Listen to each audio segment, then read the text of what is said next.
Hey everybody, it's senior editor Kevin Van Ord. I'm here with Eric Tay, and we just came back from seeing Command and Conquer.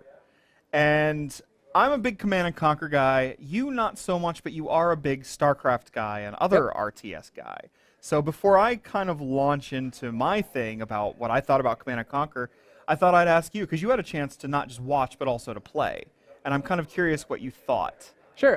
So I mean, it was weird kind of going back to Command and Conquer just because I did play a long time ago. But like you said, I've been playing more StarCraft now, so my mind is in StarCraft mode. So I was trying to Right. play it like StarCraft, and it has a lot of the same kind of mechanics, but it's just kind of weird seeing like the different placements of hotkeys for buildings or hotkey for units and Right. and naming conventions. Like it's a barracks. Well, there's a barracks in StarCraft, but there's the war factory. Right. And they're close, but it's just they're different. The layout's different, and it's kind of just getting back into it. And it was interesting. I didn't get it too much time because somehow I managed to kind of just start to get going and building out my facilities Yeah. right when you ended. But it looks amazing. It looks great. Well, the good news is that it's not StarCraft, and I think for a Command and Conquer fan, that's important to know. The interface looks very much the same way. I mean, we're still working. So this is for people that don't know. This is this is Generals 2, but renamed to be simply Command and Conquer. But we're still looking at kind of the same three factions as the original Command and Conquer Generals, with the difference that the U.S. faction has been replaced by the EU faction. And they made a little bit of a deal over saying, hey, the GLA, they're not quite as racist as they were before.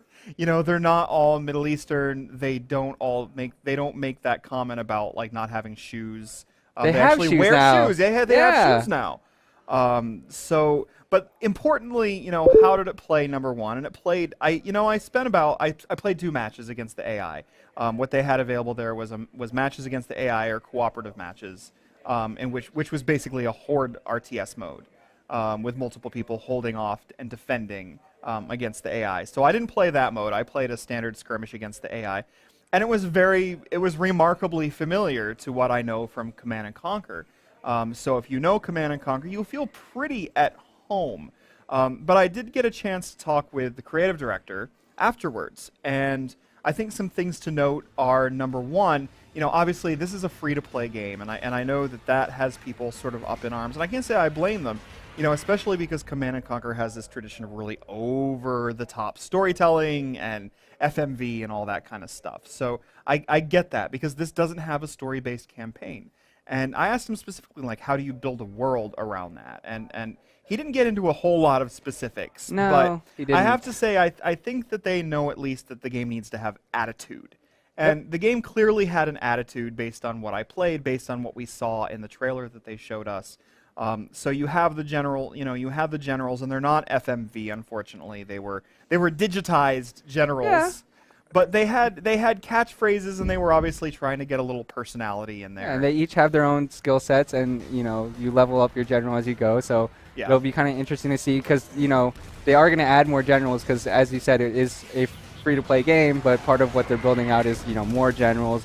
But it's not going to be pay to win. He made that Well, at least fact that's to what he us. says, and that's the trick here. Is like when you say it's not going to be pay to win, what does that really mean? And hopefully, the team at Victory Games can really live up to that idea, which is like we don't want that in RTS. We want this to truly be competitive, and I think people are still feeling a little turned off of Command and Conquer after Command and Conquer 4 specifically, and then out of browser-based Command and Conquer that came after, and so I think people that really like Command and Conquer are worried.